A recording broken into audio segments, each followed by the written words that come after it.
Welcome to San Joaquin Spotlight, a public affairs program featuring conversations about life in the central San Joaquin Valley. This program is brought to you in partnership between KFSR 90.7 FM and CMAC Fresno. I'm your host, Sevag Tateosian. Today, we're going to be talking about cats with Beth Caffrey. She is with the Cat House on the Kings. Yes. Welcome to the program. Glad to be here. Welcome back. Last time you were here, actually we were only on radio, so we've picked it up a notch. Can you see? Very exciting. Let's talk a little bit about the Cat House on the Kings. This place is on the river. It is. It's actually kind of an unsung local hero. They've been around for 22 years, out on the Kings River. Started out on just 6 acres as a parcel and has grown now to 12 acres. So we've expanded quite a bit. Our founder, Linnea, started this journey, and she actually gave up her home for the kitties and for the organization. And so we've expanded from there. Before we go on, how could I not introduce the beautiful cat that's sitting in your lap? That's almost sitting here like he's not real. This is Axel. His eyes are closed like he's asleep. So I've lulled him to sleep. This is Axel. He's about 5 months old, and he is one of our foster kittens that's now available for adoption. So if our audience members are actually watching this broadcast, they can actually adopt Axel. So you at home watching this, or you at home listening to this, Axel is this beautiful gray and white cat. And he has these beautiful green eyes. Yeah, and he does move around. Now he's going to get excited because we're talking about him. But he's very gentle, and because he's been raised in a foster home, he's used to being around lots of other animals too. Talk about how Axel came about to the foster home.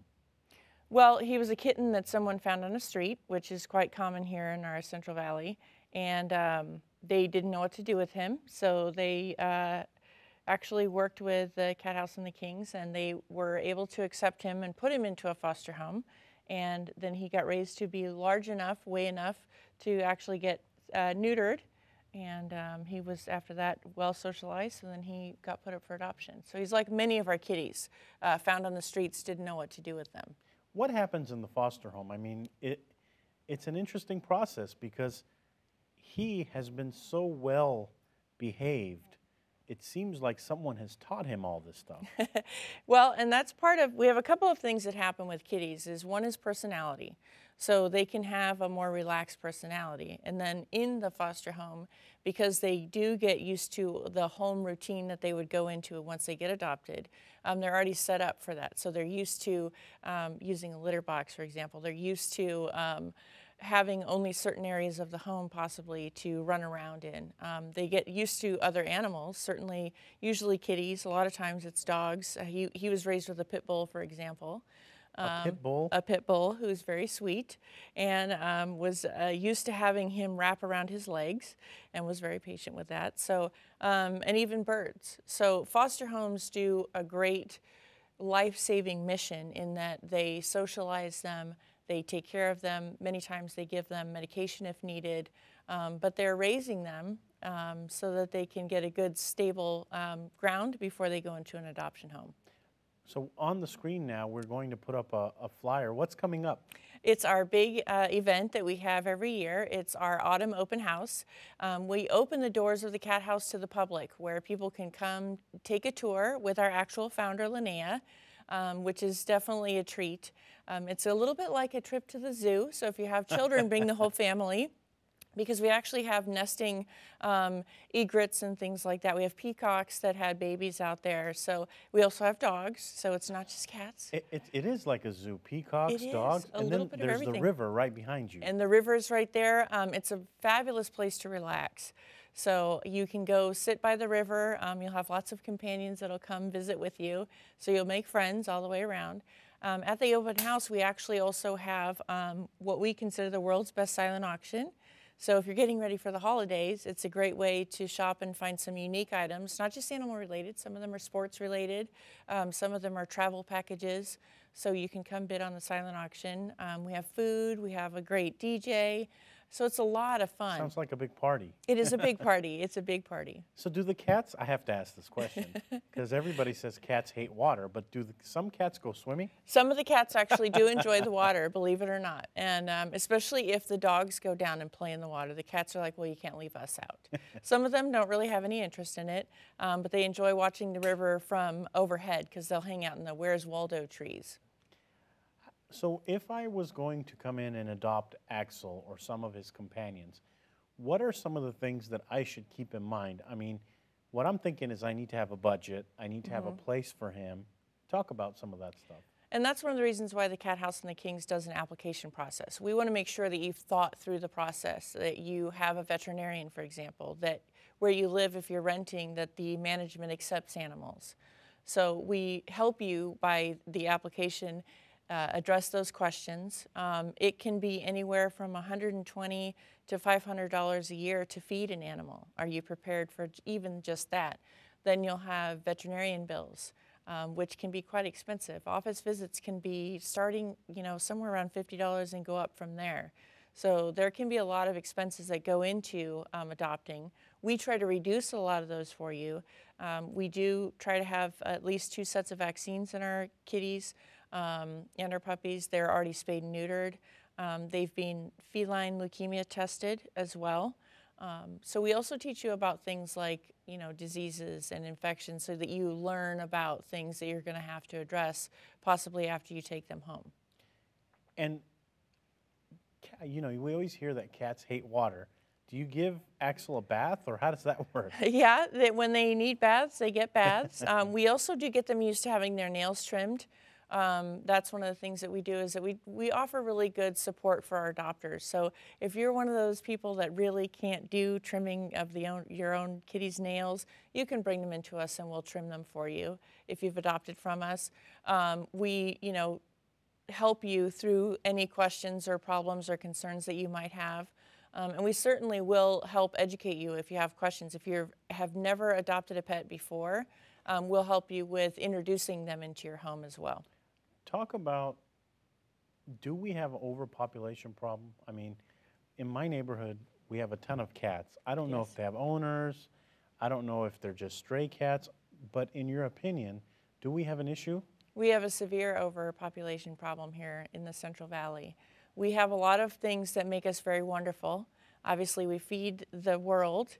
And part of that also is unfortunately a detriment to the animals in that they can produce as well as the food does. So kitties as young as 5 months can have kittens.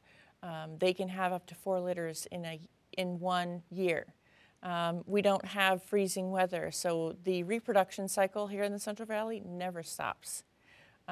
Males can find females up to 5 miles away. So we get a lot of times where people will say, well, it's a boy, so I'm not going to neuter it.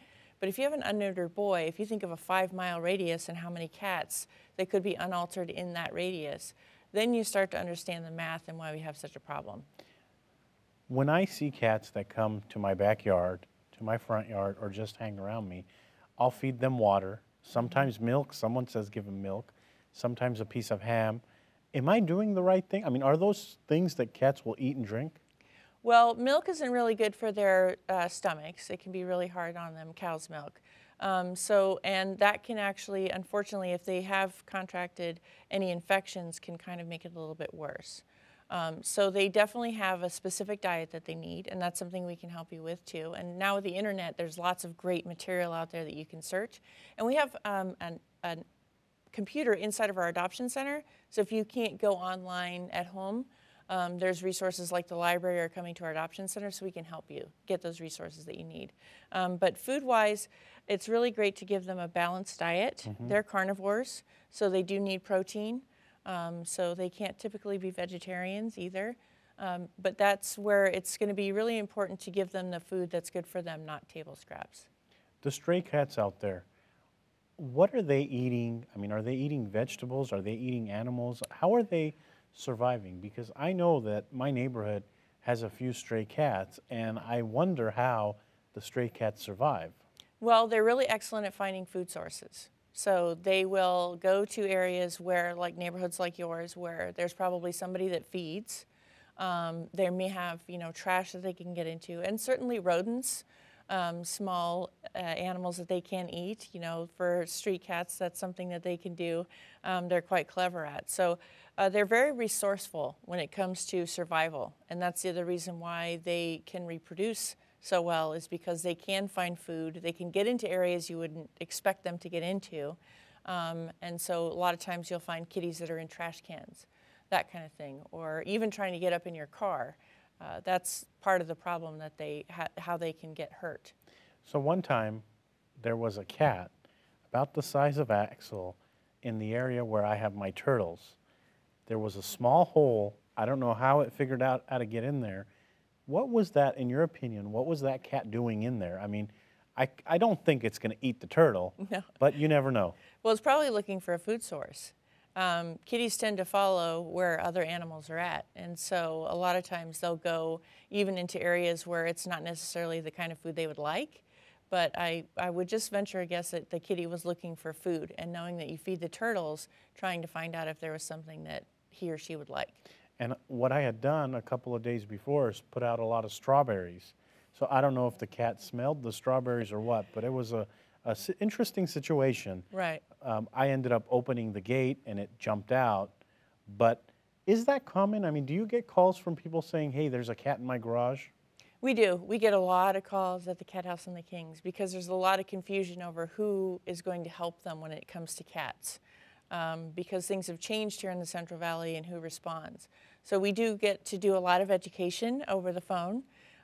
One of the best things that you can do is try to get a hold of a group like the Cat House and the Kings to find out, what you should do, how you should handle the situation.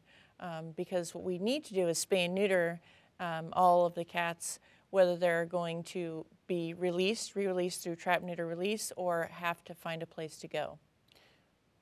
So a cat like Axel, what is the life expectancy? I mean, let's say that I decide I want a cat, but I want to plan for the future. Right. Do they live 20, 30 years? They do live 20 or 30 years, and especially if you keep them indoors. We recommend that kitties remain indoors because there's a lot of hazards outside. They can get hit by a car. They can come across neighbors that don't like cats.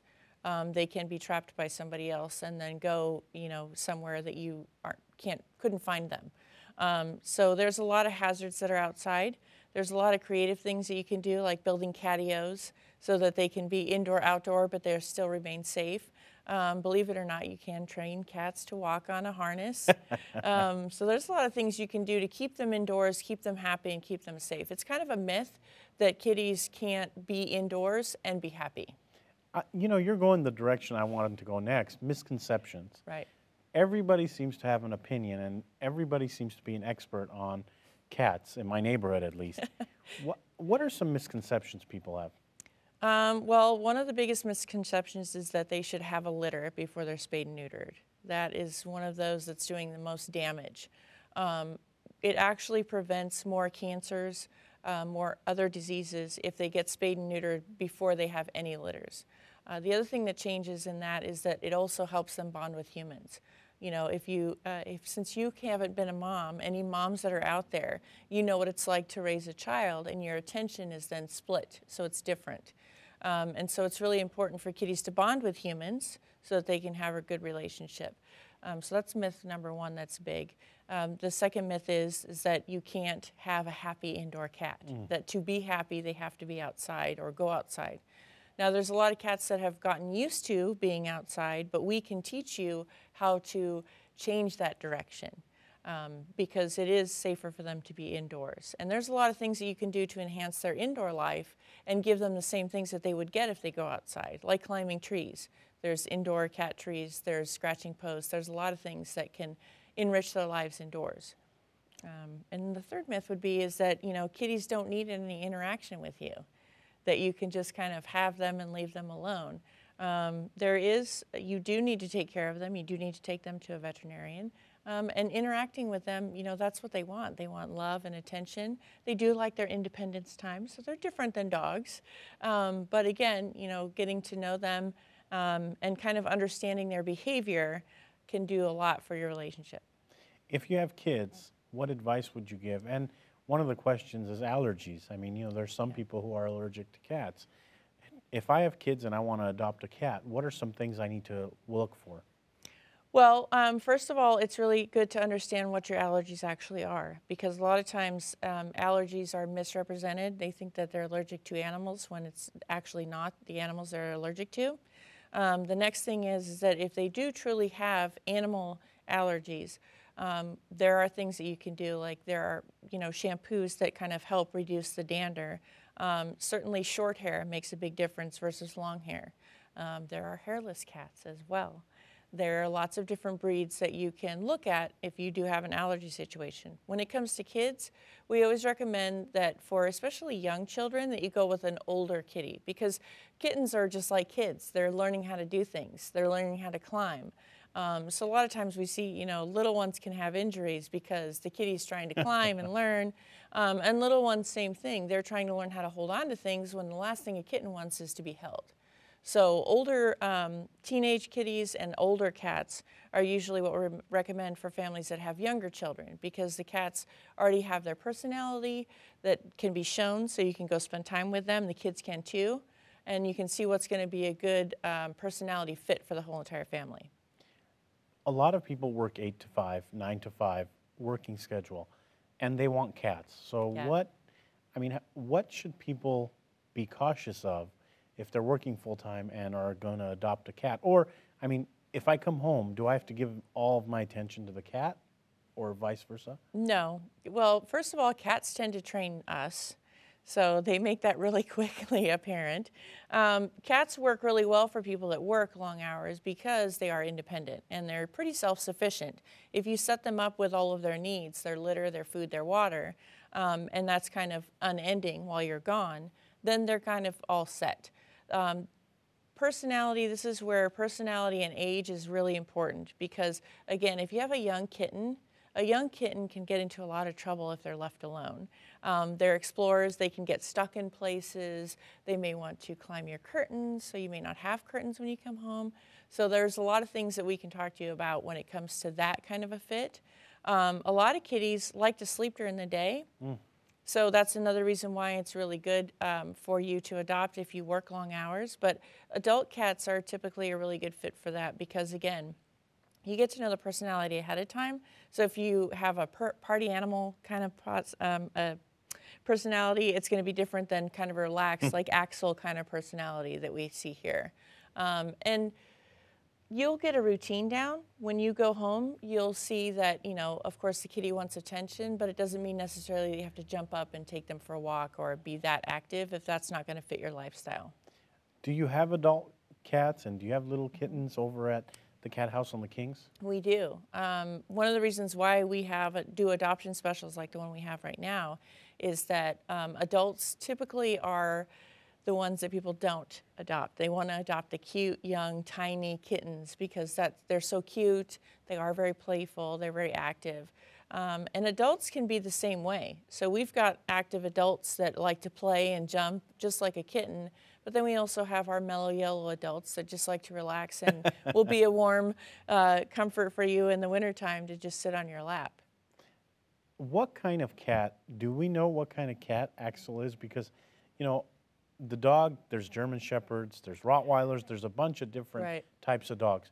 Are cats the same? And they are. Do we know what type of cat Axel is? Because his markings are beautiful. They are, and he kind of reminds me of a little bit of a Singapura because he's a little bit tinier. Usually as boys, they get pretty big pretty fast. The Singapore breed tends to be a little bit smaller and has magnificent eyes like he does. Typically, cat breeds are like dog breeds in that, they're mixed together so much that it's hard to pull out a distinct breed. He could have some Russian blue in him because he's got that kind of a Russian blue coat.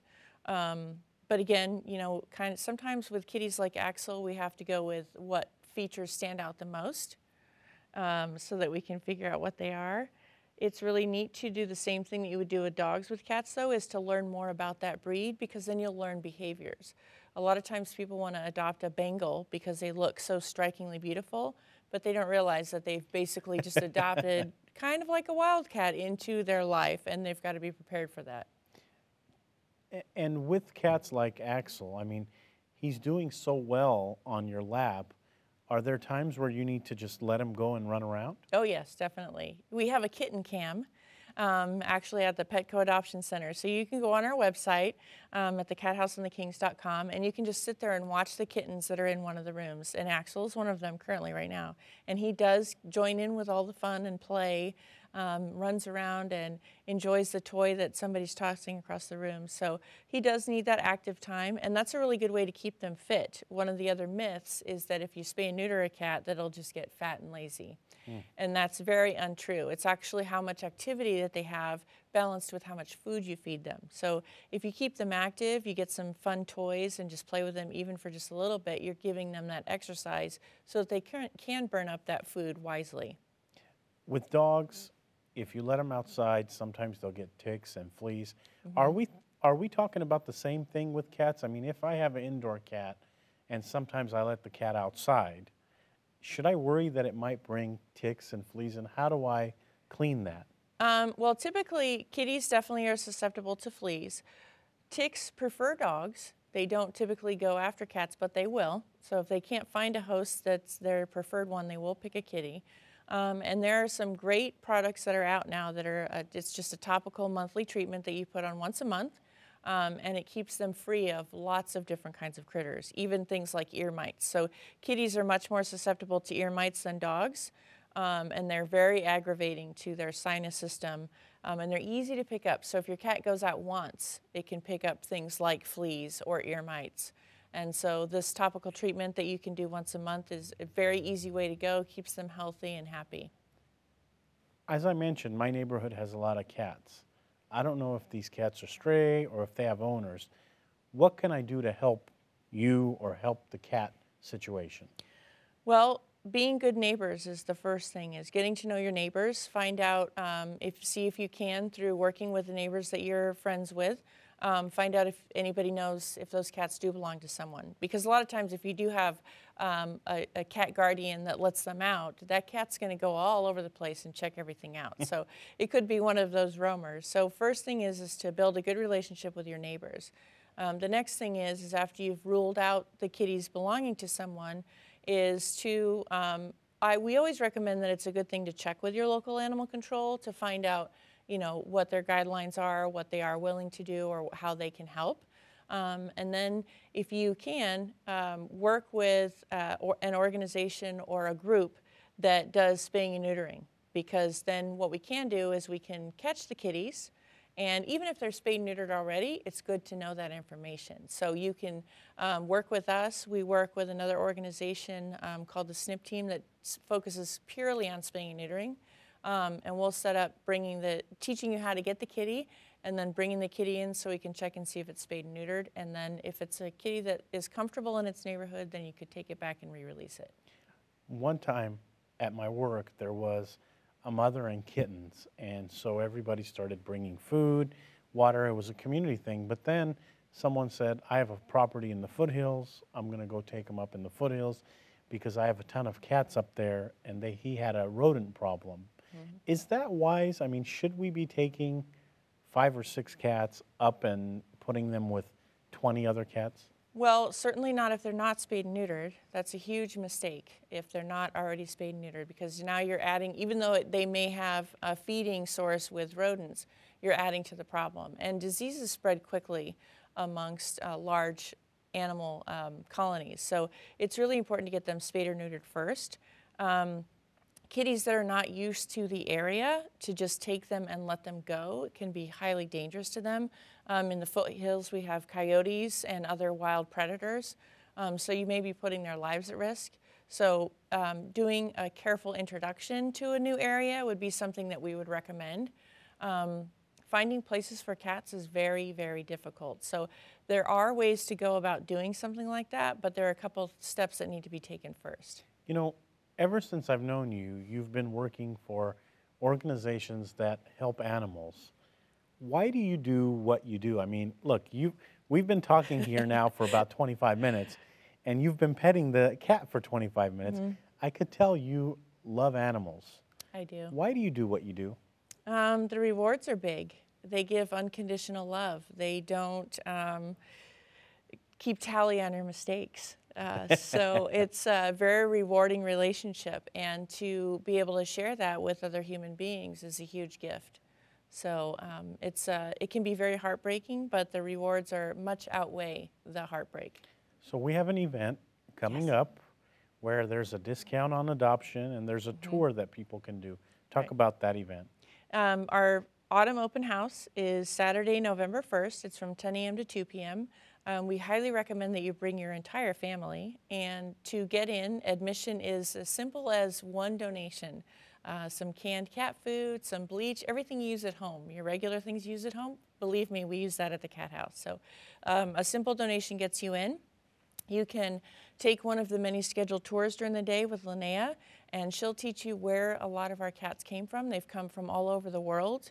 So even from countries you'd be surprised that we've gotten kitties from, and the stories that go along with them. So it's a fun storytelling day as well.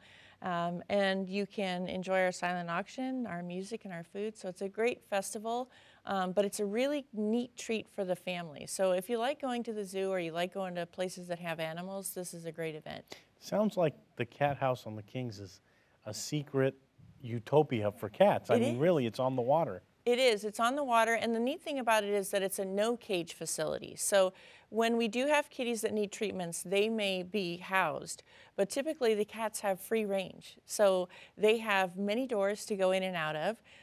We do have different centers for them. We have a senior cottage, for example, for the senior kitties. Great place to relax. We have we're one of the only sanctuaries that has an FIV, FELV ward. So kitties that have been diagnosed with FIV or FELV can live in a comfortable outside, indoor-outdoor lifestyle. So they have 2 homes in that area where they can come and go from. They have an endless amount of food and water. They have lots of wonderful caretakers that go in and take care of them, clean them, give them fresh bedding every day. So it's a really unique facility in that it's no cage. And yes, they do have free roam. They've actually filled in the pool for them, so it's a lot of fun. We're out of time this week, Beth, but thank you so much for bringing Axel and telling us about the wonderful organization you're with. Thank you very much. That's all for this edition of San Joaquin Spotlight. Thank you to the volunteer crew that made this and every production possible. Thank you to our audience members watching on CMAC, Comcast 93 and AT&T 99, and to our listeners on KFSR 90.7. You just heard from Beth Caffrey with the Cat House on the Kings. Tune in next week for a new edition.